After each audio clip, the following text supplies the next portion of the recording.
Welcome to bakingmad.com. Today I'm going to show you that baking is not just all about cakes. I'm going to make a delicious focaccia.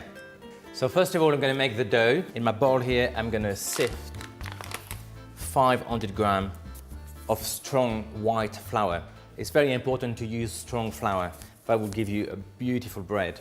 I'm going to add to the flour 1 sachet of easy bake yeast and 1 tablespoon of sea salt. I got 300 ml of water, 50 ml of olive oil.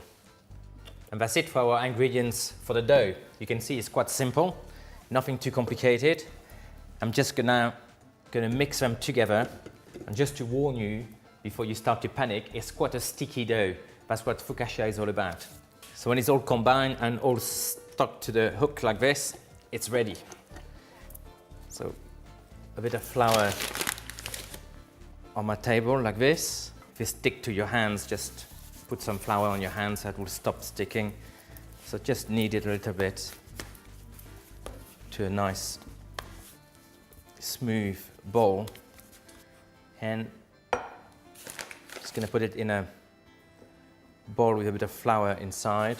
So I'm gonna cover with cling film and I'm gonna leave it to rise at room temperature between 1.5 hours to 2 hours till it completely doubles in volumes. So our dough is now well risen, you can see, right to the top.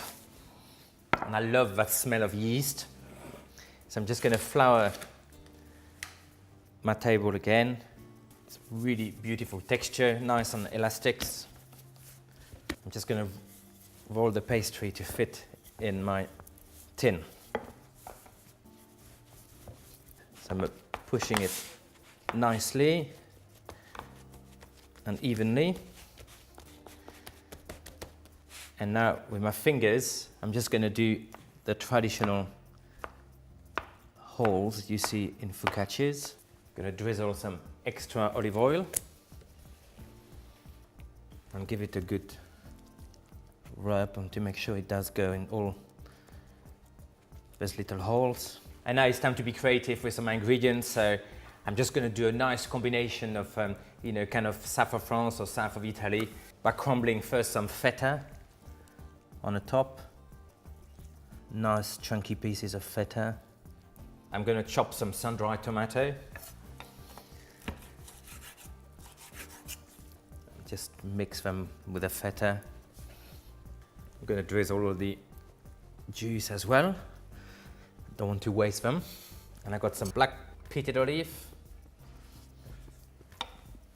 Just going to chop them as well, not too finely. And finally, one of my favorite herbs, rosemary. I'm going to sprinkle some fresh sprigs, which is just going to bring a lot of lovely flavors and gorgeous smell as it bakes. Just a few crystals of sea salt on the top.